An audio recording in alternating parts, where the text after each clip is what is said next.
예전에 그 이제 다방에서 이 카페로 전환되던 그 시기 때에, 그러니까 카페가 이제 막 만들어지던 그때에 이런 일들이 종종 있었다라고 하는데, 처음에 이제 카페를 가니까 그 앞에 있는 메뉴판들이 너무 낯설고, 그래서 이제 뭘 시켜야 될지 모르다 보니까 제일 처음에 있고 가장 싼 가격에 그 음료를 이렇게 주문을 합니다. 거기 메뉴판의 이름이 뭐냐면은 에스프레소 이렇게 되어져 있습니다. 같이 간 사람이 이제 너 저거 뭔지 알고 시킨 거야? 이렇게 물어보면 이제 본인이 이제 체면이 있으니까 알지 하고선 이제 시켰는데, 막상 이제 나와 보면은 이거 따만한 조그만한 잔에다가 이게 딱 봐도 야 이거 먹으면 죽겠는데 싶을 정도로 이 검은색 액체의 음료가 이렇게 담겨져 있습니다. 이제 사람들이 이제 이 인간이 먹나 안 먹나 이렇게 주변에서 보고 있으니까 이 체면상 이제 한 잔 딱 마셔보면 자기가 이때까지 살아오면서 경험하지 못했던 정말 쓴 그 음료를 먹고 이게 뭐야 이러면서 이 음료를 못 마시는 그런 일들이 이렇게 있었는데, 제가 커피를 이렇게 좋아하다 보니까 이렇게 순환을 합니다. 예전에 이제 봉지 커피라고 하는 삼박자 커피가 있잖아요.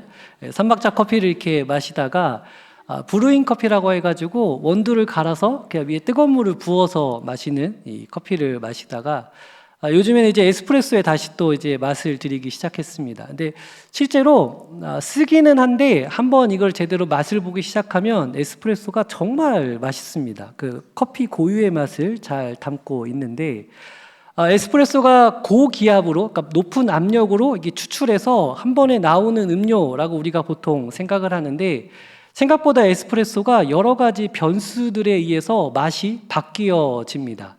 원두가 얼마나 볶아졌는지, 그리고 그 원두가 얼마나 곱게 갈려져 있는지, 그리고 이 추출할 때 이 물의 압력이 얼마나 일정하게 밀어주고 또 그 물의 온도가 일정하며 추출하는 시간이 얼마냐에 따라서 이 에스프레소의 맛이 천차만별로 바뀌어집니다.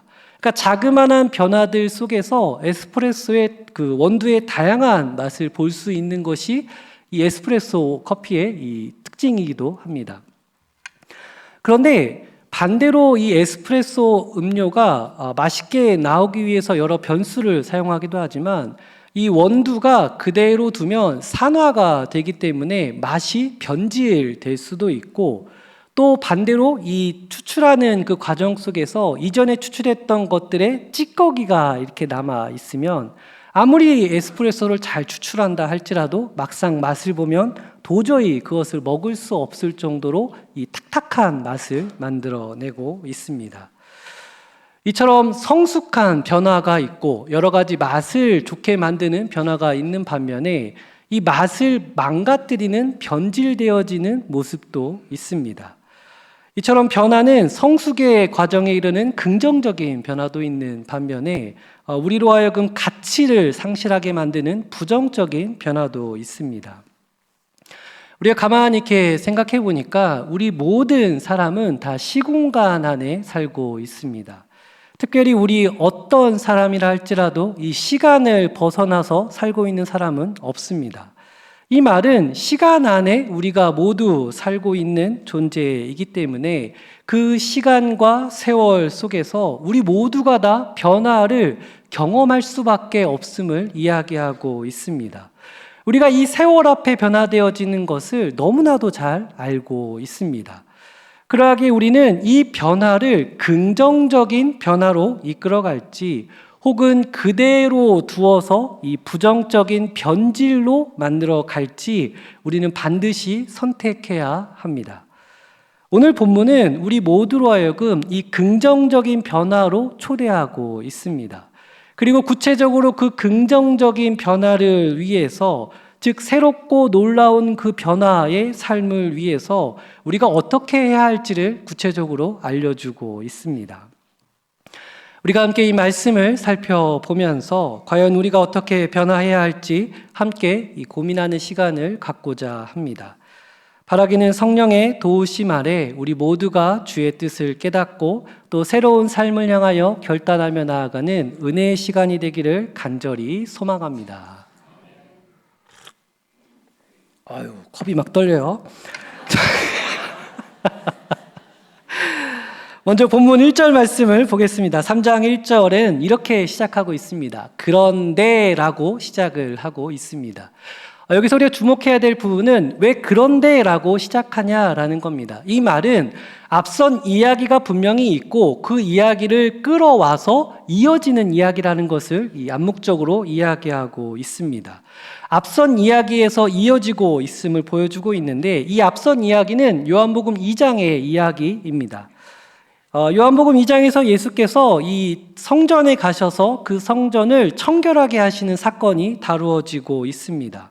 그리고 여러 가지 기적과 이 표적들을 일으키셨는데 이로 인해서 많은 사람들이 예수님을 믿었고 그런데 예수님은 그 많은 사람들에게 자신을 의탁하지 않으셨다라고 합니다. 그렇게 의탁하지 않으셨던 이유 중에 하나는 주님께서 친히 그 모든 사람의 속마음을 아셨기 때문이다라고 기록하고 있습니다. 그래서 2장 마지막 절인 25절을 보면 이렇게 마지막에 기록되어져 있는데 이는 그가 친히 사람의 속에 있는 것을 아셨음이라 라고 하며 2장이 끝이 납니다. 그러고 그 속에 있는 모든 것을 아신 주님의 이야기로 이어져서 3장으로 넘어왔을 때 그 첫 번째 단어가 바로 그런데라고 시작하고 있습니다. 모든 것을 다 아시는 주님을 보여주고 있는데 그 적절한 인물로서 지금 이 새롭게 등장하고 있음을 보여주고 있습니다.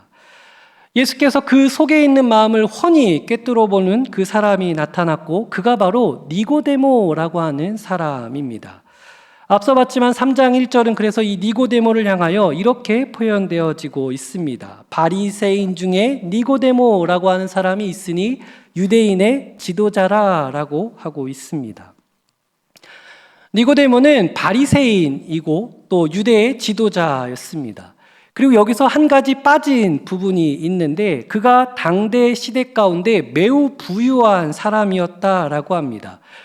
이 당시 기록으로 보면 이 3대 부자가 있었는데 그 중에 한 명이 니고데모였고 이 세 사람의 부를 합치면은 당시에 이스라엘이 망해도 25년 동안 모든 사람이 먹을 수 있는 식량을 제공할 수 있을 만큼 어마어마한 부를 지니고 있었다라고 기록되어져 있습니다.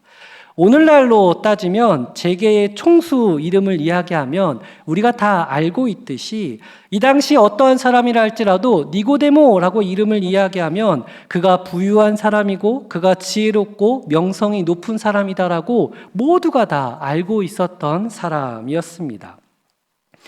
그러하게 이 니고데모라고 하는 사람은 누구나 다 되고 싶은 사람, 소위 말해서 워너비의 사람이었습니다. 달리 표현하자면 사람 중에 최고의 사람이었습니다. 성경은 의도적으로 이 최고의 인물을 지금 등장시키고 있습니다. 왜냐하면 그 최고의 사람조차도 지금 예수께서 친히 그 속에 있는 것을 다 알고 계심을 보여주고자 했기 때문에 그러합니다. 우리가 본문의 이야기를 살펴볼 때 이 흐름을 놓쳐서는 안 됩니다. 지금 예수님은 모든 사람의 마음의 속을 꿰뚫어 보고 계시는 분으로 등장하고 있습니다. 그래서 본문에서 니고데모는 밤에 등장하기 시작합니다. 3장 2절 그 앞부분에 보면 그가 밤에 예수께 왔다라고 기록하고 있습니다. 여기서 밤이라고 표현되어진 것은 니고데모가 아직 이 온전한 그리스도인이 아니었기 때문에 그의 신분을 이게 감추려고 했던 그 의도와 함께 이 요한복음은 고의적으로 그의 영적인 어두움 상태를 보여주고 있습니다. 아무리 당대의 훌륭한 사람, 그리고 인류를 대표하는 사람이라 할지라도 그가 영적으로 지금 매우 어두운 상태에 있음을 지금 보여주고 있습니다. 이렇게 등장한 니고데모는 예수를 향하여 이 대화를 시작하고 있습니다. 니고데모는 예수님을 향하여 당신은 하나님께로부터 온 선생인 줄 내가 아나이다 라고 이야기를 시작합니다.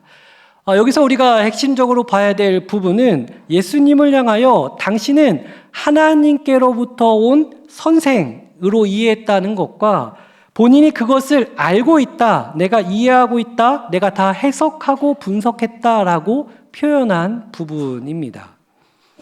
이렇게 이해한 니고데모에게 있어서 예수님에 대한 이해는 사실 반쪽짜리 이해였습니다. 하나님께로부터 온 선생, 다른 표현으로 하자면은 조금 특별하신 분이네요 라고 표현되어지고 있는 것입니다. 니고데모에게 있어서 예수님은 그리스도가 아니었습니다. 메시아가 아니라 조금 특별하신 분으로 지금 이해하고 있는 것입니다. 기름 부음을 받아서 이 세상을 구원하실 메시아가 아니다라는 것입니다. 그리고 이러한 예수님에 대한 이해가 마치 정답을 다 알고 있는 것처럼 모든 분석이 다 끝났다라고 이야기하는 것처럼 이 니고데모는 내가 아나이다라고 이야기를 하고 있습니다. 여기서 우리가 먼저 생각할 필요가 있습니다. 지금 니고데모가 이해하고 있는 예수님에 대한 이해는 반쪽짜리 이해입니다. 그러하기에 사실 지금 그가 내가 아나이다라고 이야기하지만 실제로 니고데모는 예수님을 알지 못하고 있습니다. 저는 이 설교를 준비하면서 문득 이런 생각이 들었습니다. 이 자리에 계신 분들 가운데 그리고 지금 온라인으로 참여하시는 분들 가운데 예수님에 대한 그 이해가 조금 특별하신 분, 뭔가 특출난 사람으로 이해하시는 분들이 계신 것 같습니다. 인류에 대한 사랑으로 이 십자가에서 죽으셨고 또 훌륭한 여러 가르침들을 우리에게 주셨고 이 믿겨지진 않지만 죽었다가 살아났더라라는 정도로 그저 한 명의 성인으로만 이 예수님을 이해하시는 분들이 계시는 것 같습니다. 이렇게 접근하고 있는 니고데모의 마음을 그리고 우리의 모든 마음을 아셨기 때문에 주님은 갑자기 3절에 뜬금없는 이야기를 시작하십니다. 3장 3절에 예수님은 이렇게 이야기하는데요. 우리 함께 한번 읽어볼까요? 예수께서 대답하여 이르시되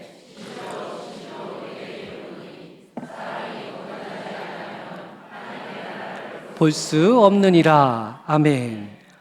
지금 니고데모는 혹은 이 자리 가운데 있는 일부의 어떤 사람에게 있어서 하나님께로부터 온 선생으로 예수님을 이해하고 있다라고 이야기하는데 예수님은 그러한 신령 가운데 필요한 것이 무엇인지를 꿰뚫어 아셨기 때문에 갑자기 거듭남에 대하여 이야기를 하고 계십니다. 다시 얘기하지만 지금 이야기의 흐름 속에서 예수님은 모든 것을 아시는 분으로 표현되어지고 있습니다. 지금 예수님께서는 니고데모 속에 진정 변화되어져야 할 것이 무엇인지 그리고 그가 진정 풀어내야 할 생각과 가치관이 무엇인지를 알고 계셨기 때문에 이 거듭남에 관하여 이야기하기 시작하십니다.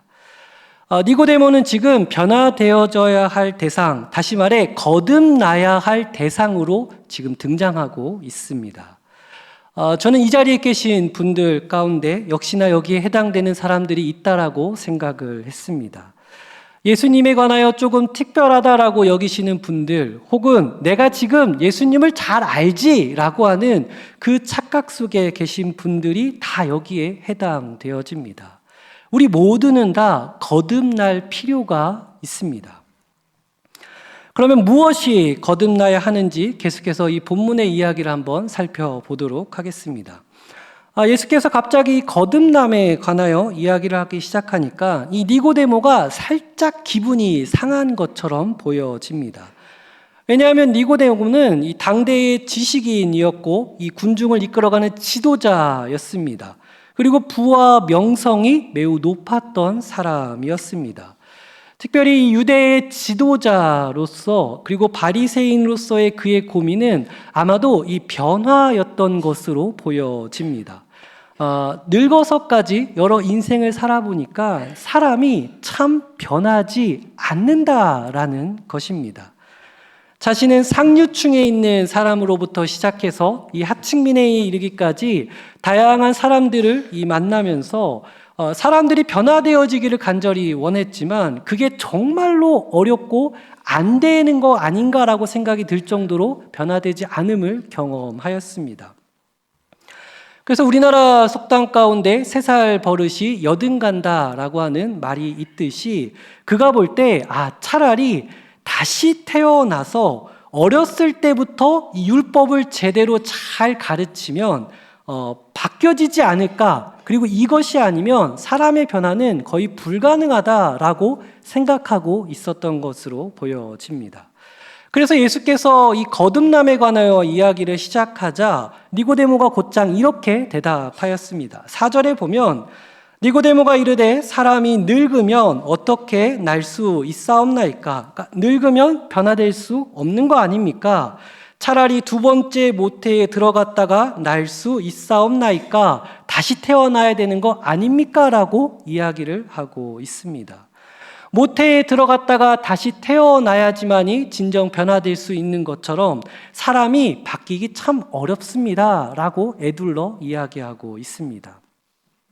사실 니고데모의 그 마음속에서는 자신도 일평생 살아오면서 그 풀지 못하였던 그 문제를 예수께서 지금 마치 답을 다 알고 있는 것처럼 이야기를 하시니까 당신이 진짜 그 답을 알고 있느냐라고 하는 그 말 속에 다소 조소가 섞인 말로 이 질문을 지금 하고 있습니다.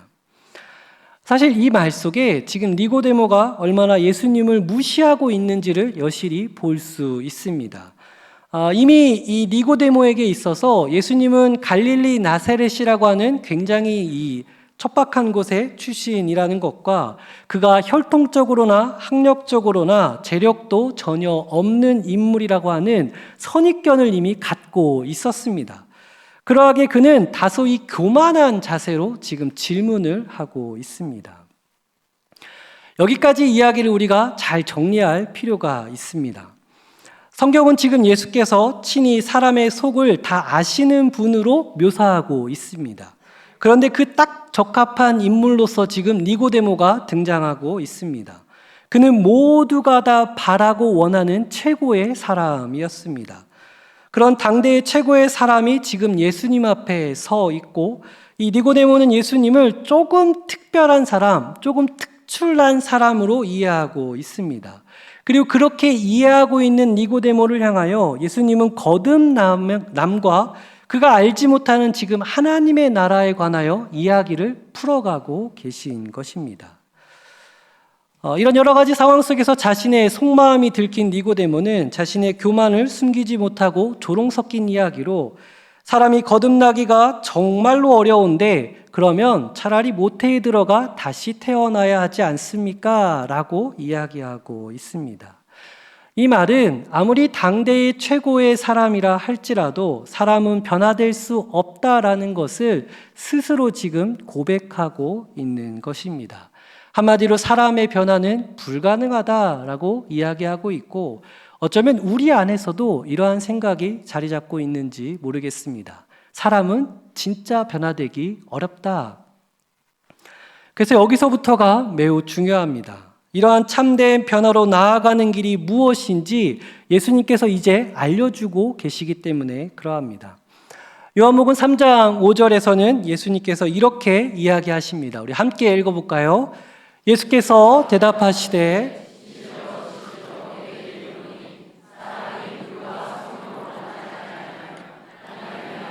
들어갈 수 없느니라. 아멘. 여기서의 핵심은 물과 성령입니다. 여기서 물은 세례를 의미하고 있습니다. 이 당시에 그 니고데모는 물이 곧 세례를 의미한다는 것을 너무나도 잘 알고 있었습니다. 왜냐하면 이 앞전에 세례 요한의 사건이 너무나도 큰 이슈였기 때문에 그러합니다. 그래서 예수님이 물로라고 하는 그 순간 니고데모는 이게 세례구나라고 이해할 수 있었던 것입니다. 이 물이라고 표현되어지는 그리고 세례를 의미하는 것이 과연 무엇일까? 한마디로 이야기하면 자기 죽음을 이야기하고 있습니다. 새롭게 되어지는 것, 내가 거듭나는 삶으로 나아가기 위한 첫걸음은 사실 자기 죽음으로부터 시작되어집니다. 내가 죽어야 새롭게 되어질 수 있는 것입니다. 저는 이 설교를 준비하면서 이 부분을 어떻게 우리가 표현되어지면 조금 더 피부에 와닿게 이해할 수 있을까 생각하다가 갑자기 한 단어가 떠올랐습니다. 조금 속된 표현이지만 이해를 돕기 위하여 말씀드린다는 점을 조금 이해해 주시길 바랍니다. 자기 죽음은 어떻게 이해할 수 있냐면 뒤져야 합니다. 아주 온팡지게 뒤져야 새롭게 될 수 있습니다. 자기 죽음이라고 하는 이 언어를 순화해서 표현하다 보니까 내가 조금 더 온화해지는 사람이 되어야 하는가 정도로 이해하는 경향이 있는 것 같습니다. 그런데 성경이 이야기하는 자기 죽음은 진짜로 내가 죽는 것입니다. 말 그대로 내가 뒤집어지는 것을 의미하고 있습니다.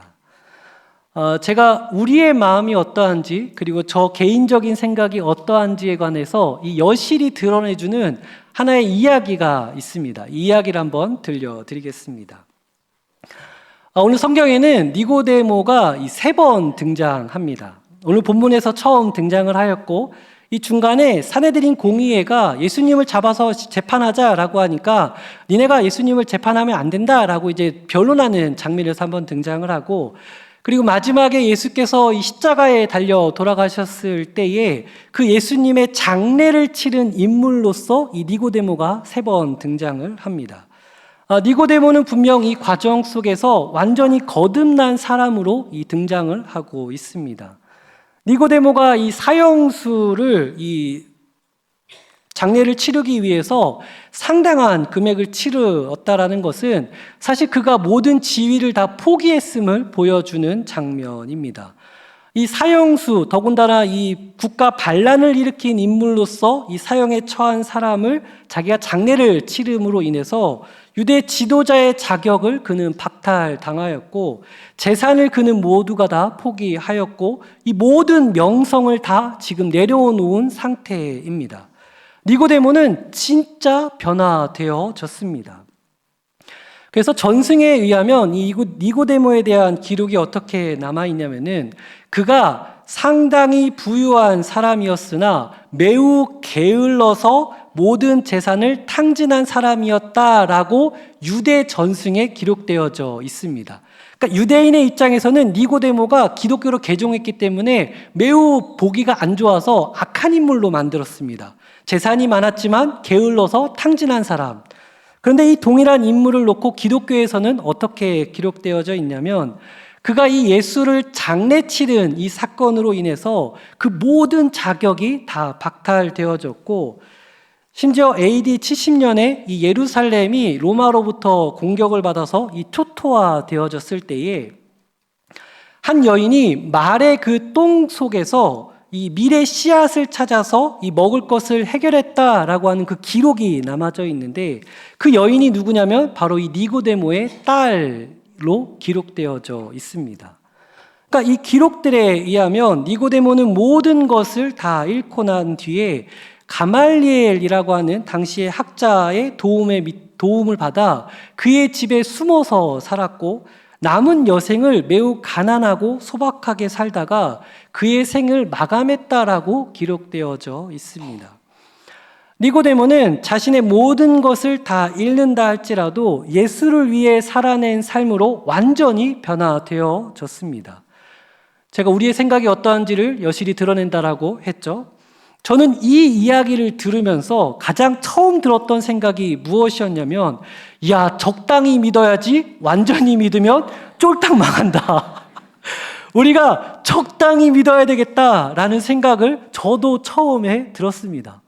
이렇게 니고데모처럼 완전히 믿어서 확 바뀌어버리면 큰일 나겠다라고 생각이 들었습니다. 우리는 여전히 여기 지금 살고 있는 이 세상에서 어떻게 살아내야 할지에 대하여 고민하고 있습니다. 그러하게 때로는 내가 갖고 있는 본능과 내 성격과 내 성질을 어느 정도는 용납하고 살아야 한다라고 생각하고 있습니다.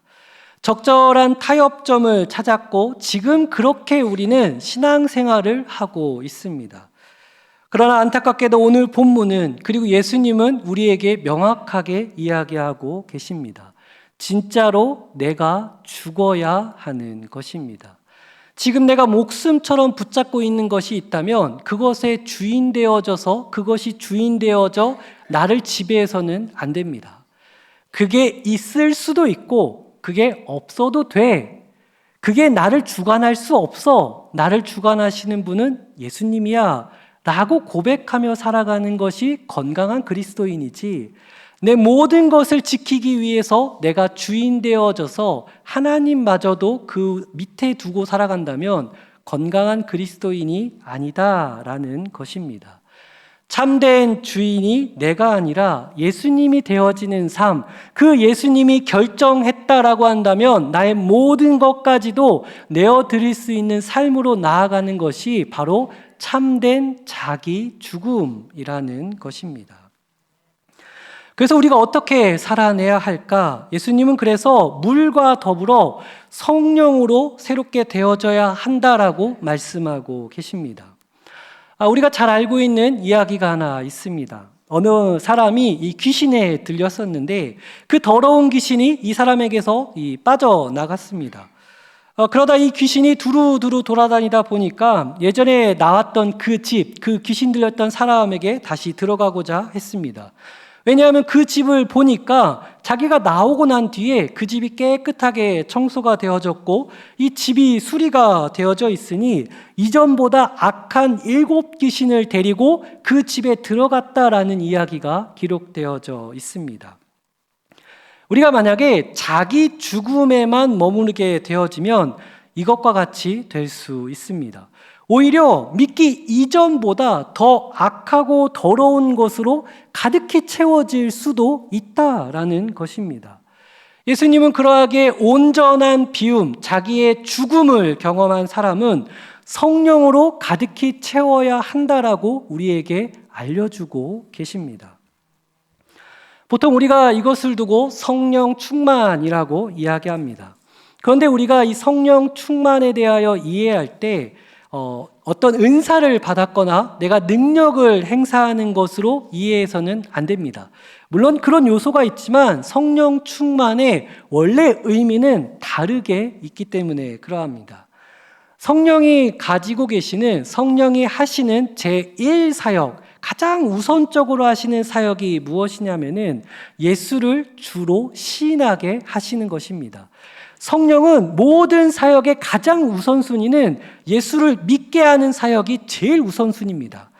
그리고 그 성령께서 하시는 사역은 무엇이냐면은 예수께서 알려주셨듯이 주님이 말씀하신 것을 떠오르고 알게 하고 그것을 살아내도록 하시는 그가 바로 성령이라는 것입니다. 이것이 바로 성령 충만한 삶을 이야기하고 있습니다. 다시 말해서 성령 충만한 삶은 그 삶이 예수로 온전히 살아내어지는 것, 그게 바로 성령 충만한 삶인 것입니다. 그러면 이제 그림이 완성되어질 수 있습니다. 내가 온전히 죽어서 나를 비우고 그 죽어진 나의 삶의 자리가 예수로 가득히 채워지는 삶, 그것이 진짜 변화요 거듭난 삶이다라고 말할 수 있습니다. 이러한 삶 가운데 우리 모두가 나아가기를 간절히 축원합니다. 한 이야기로 오늘 설교의 이야기를 마치려고 합니다. 제가 우연치 않게 한 영상을 이제 보게 되었는데 예전에 이제 옥하는 목사님의 그 설교하시는 그 짤막한 영상을 보게 되었습니다. 옥하는 목사님이 처음 이제 목사 안수를 받고 처음 이제 목회를 시작할 때에 본인도 선배 목사님들한테 그렇게 배웠고 또 본인도 이제 그렇게 알고 있어서 목회를 시작했는데 그것이 무엇이냐면은 구원은 예수 믿고 천국 가는 것이라고 이해했다라고 합니다. 그렇게 목회를 시작했고 또 목회를 열심히 하셨다라고 하고 있습니다. 그런데 본인이 일평생에 걸쳐서 성경을 연구하고 또 신앙생활을 쭉 해보니까 구원이 그게 아니었구나라는 것을 알게 되었다라고 하셨습니다. 이분이 이해했던 구원은 무엇이냐면은 하나님처럼 되어져 가는 것, 예수님을 닮아가는 것이 진짜 구원이구나라고 이해하셨다라고 이야기하셨습니다. 우리가 지녀야 될 구원은 하나님처럼 되어져 가는 것입니다. 하나님의 그 성품을 온전히 닮아가고 예수께서 삶을 살아내셨던 그 삶을 온전히 살아내어지는 것, 이게 우리가 얻어야 될 구원의 모습인 것입니다. 이러한 차원에서 우리가 구원받은 삶을 어떻게 살아내야 할지 다시 깊이 고민해야 될 시대가 오늘날의 시기가 아닌가라고 저는 생각하였습니다. 물이라고 하는 곧 자기 죽음과 더불어서 성령이라고 하는 예수로 말미암아 거듭난 삶으로 이 자리에 계신 모든 분들이 날마다 변화된 삶 가운데 거듭남으로 말미암아 새로운 삶을 살아내시길 주님의 이름으로 간절히 축원합니다. 기도하겠습니다.